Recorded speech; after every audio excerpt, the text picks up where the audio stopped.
एक घना और खूबसूरत जंगल था जहाँ सारे पक्षी हिल मिल कर रहते थे। लेकिन इस बार मॉनसून ने कुछ ऐसा रूप दिखाया कि सब सहम गए। कई दिनों से मूसलाधार बारिश हो रही थी, जमीन डूब चुकी थी और अब पानी पेड़ों के घोंसलों तक पहुँचने लगा था।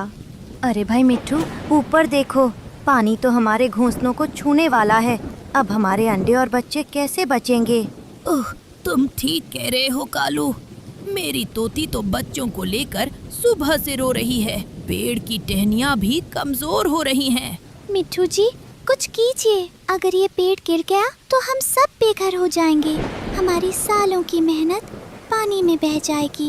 मैंने तो तिनका जोड़कर इतना सुंदर घोंसला बनाया था, पर इस तेज धार के आगे तो सब बिखर रहा है। कोई हमारी मदद करो। उसी पेड़ की सबसे निचली डाल पर रानो चिड़िया बैठी थी। वो स्वभाव से बहुत शांत, समझदार और हमेशा दूसरों की मदद करने वाली थी। जमीन पर रहने वाला उसका दोस्त चीकू चूहा भी बार के डर से पेड़ पर चढ़ आया था। रानो दीदी, नीचे तो पैर रखने की भी जगह नहीं बची। पूरा जंगल समंदर बन गया है। हम सब आज डूब जाएंगे क्या? घबराओ मत चीकू, जब तक हिम्मत है तब तक कोई न कोई रास्ता जरूर निकलेगा।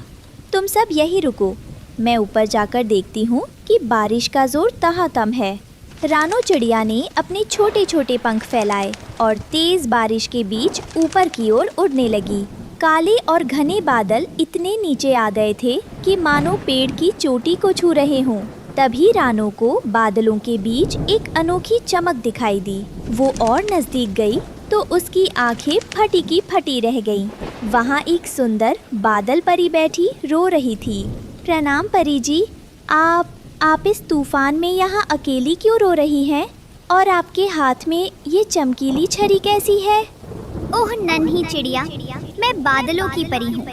नीचे जंगल का ये हाल देखकर मेरा दिल रो रहा है। मैं इस बारिश को रोकना चाहती हूँ, लेकिन दुष्ट तूफानी हवाओं ने मेरी जादुई छड़ी की शक्ति को बांध दिया है। मैं बेबस हूँ। परी जी, हमारे घर डूब रहे हैं। मेरे दोस्त, छोटे छोटे बच्चे सब मुसीबत में हैं। क्या इस छड़ी से किसी भी तरह हमारी जान नहीं बच सकती? कृपया कुछ कीजिए। सुनो रानो, तुम्हारी निस्वार्थ भावना देखकर मैं तुम्हें ये जादुई छड़ी सौंपती हूँ। इसकी मदद से तुम इन नीचे झुकते बादलों को छू सकती हो। ये बादल आम बादल नहीं हैं, ये जादुई हैं।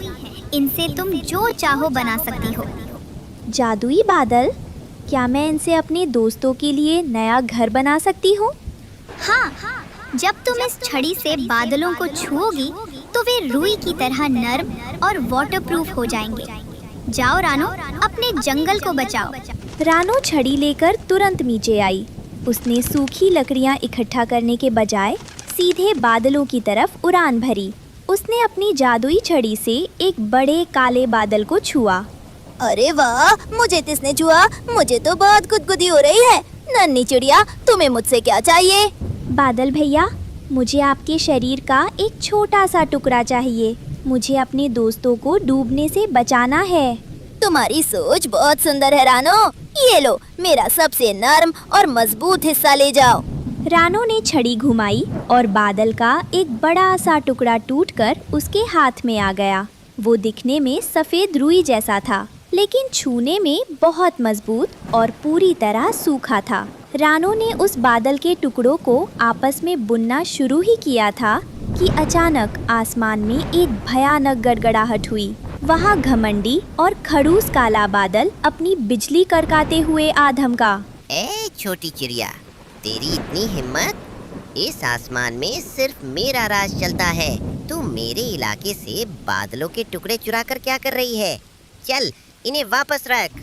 मैं इन्हें चुरा नहीं रही हूँ खड़ूस बादल भैया। दयालु सफेद बादल ने अपनी मर्जी से ये टुकड़े मुझे दिए हैं। नीचे पूरा जंगल डूब रहा है। मुझे अपने दोस्तों की जान बचानी है। जान बचानी है? मैं तो इस पूरे जंगल को मटियामेट करने आया हूँ। जब तक मैं यहाँ हूँ तब तक कोई नहीं बचेगा। मैं इस पानी से सबके घोंसले बहा दूंगा। तू हट यहाँ से, नहीं तो अपनी बिजली से तुझे यहीं भस्म कर दूंगा।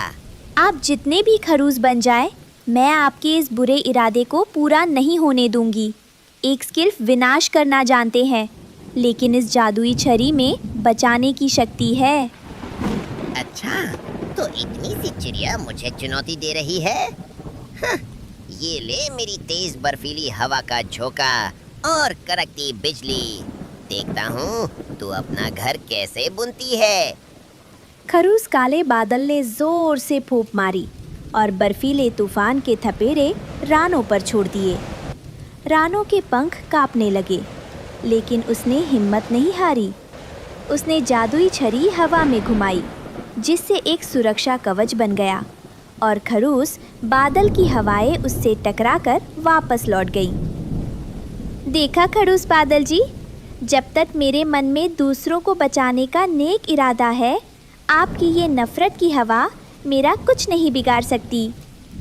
रानो ने खड़ूस बादल के गुस्से की परवाह किए बिना तेजी से बादलों को आपस में बुनना शुरू कर दिया। रानो ने देखते ही देखते बादलों को बुनकर एक बहुत बड़ा, सुंदर और बुदबुदा बादल घर बना दिया। वो घर पानी की बूंदों को अपने अंदर आने ही नहीं दे रहा था। अचानक एक बहुत बड़ा सैलाब आया। जिस पेड़ पर सारे पक्षी बैठे थे, उसकी जड़ें उखड़ने लगीं। बचाओ, हमारा पेड़ गिर रहा है। तोती, बच्चों को पकड़ो। दीदी, मैं तैर नहीं सकता, मुझे बचा लो। हे भगवान, अब हमारा क्या होगा? जैसे ही पेड़ गिरा, सारे पक्षी पानी में गिरने ही वाले थे कि तभी रानो चिड़िया अपना जादुई बादल घर लेकर ठीक उनके नीचे आ गई। कोई मत डरो, सब लोग जल्दी से इस बादल घर के अंदर कूद जाओ। चीकू, तुम मेरी पीठ पर बैठो। एक एक करके कालू कौवा, मिट्ठू, तोती, उनके बच्चे और टुनटुनी चिड़िया सब उस बादल घर पर कूद गए। जैसे ही वे उस पर गिरे, उन्हें लगा जैसे वे किसी मखमली गद्दे पर आ गए हों। अरे, ये क्या है? हम पानी में डूब क्यों नहीं रहे? ये तो तैर रहा है। जैसे जैसे पानी का स्तर बढ़ रहा था, रानो का बनाया वो जादुई बादल घर पानी के ऊपर और हवा में तैरते हुए ऊपर उठता चला गया। पानी की एक बूंद भी उसके अंदर नहीं आ पा रही थी। अब सब सुरक्षित थे। बाहर तूफान गरज रहा था, लेकिन बादल घर के अंदर सब गर्म और सुरक्षित थे। रानो, मुझे माफ कर देना। मैंने तुम्हारे अनोखे विचार का मजाक उड़ाया था। अगर आज तुमने अपनी सूझबूझ से ये तैरता घर ना बनाया होता, तो हम सब बह जाते। हाँ रानो, मुझे भी माफ कर दो। मैं खुद को बहुत चालाक समझता था, पर असली समझदारी और बड़प्पन तो तुम्हारे पास है। तुमने हमारे बुरे बर्ताव के बाद भी हमारी जान बचाई।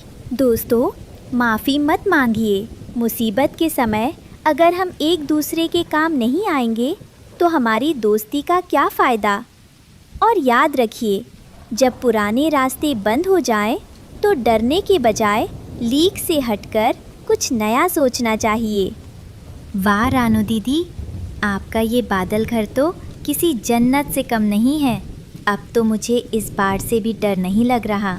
सारे पक्षी रानो की दयालुता और उसकी रचनात्मक सोच की तारीफ करने लगे। उस दिन सबने सीखा कि कठिन समय में हिम्मत न हारना और दूसरों की भलाई के लिए सोचना ही सबसे बड़ी ताकत है।